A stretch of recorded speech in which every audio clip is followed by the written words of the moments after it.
सही है सर। अब तो तेरी सही है। सही है करते रहते हैं। अरे हाँ भाई, सुन लिया, म्यूचुअल फंड सही है, और क्यों सही है, कैसे सही है, ये कौन बताएगा?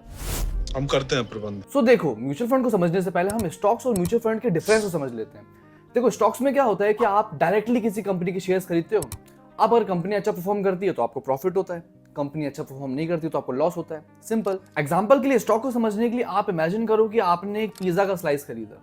अगर वो स्लाइस अच्छा है, इसका मतलब आप जीत गए, यू विन। बट अगर पिज्जा ही खराब निकला तो आपके पैसे बर्बाद। बट म्यूचुअल फंड अलग है। म्यूचुअल फंड में आप पिज्जा में इन्वेस्ट नहीं करते हो, आप पूरी बेकरी में इन्वेस्ट करते हो। मतलब आपका पैसा मल्टीपल कंपनीज में लगता है, जिसको हम डाइवर्सिफिकेशन कहते हैं, जिससे अगर एक कंपनी खराब परफॉर्म भी करे तो बाकी कंपनी आपका पैसा बचा सकती है। और बेस्ट पार्ट ये है कि आपके फंड को एक्सपर्ट मैनेज करते हैं, आपको डायरेक्टली मार्केट को फॉलो करने की कोई जरूरत नहीं पड़ती। म्यूचुअल फंड इन्वेस्टमेंट में लॉन्ग टर्म इन्वेस्टमेंट सबसे बेस्ट और सेफर साइड माना जाता है। सो म्यूचुअल फंड में लॉन्ग टर्म इन्वेस्टमेंट को एक एग्जांपल से समझते हैं कि आपने सिर्फ 5,000 रुपए हर महीने 20 सालों तक इन्वेस्ट किए तो 15% एक्सपेक्टेड रिटर्न के हिसाब से आपके पास होते 75 लाख रुपए। क्रेजी ना? I know.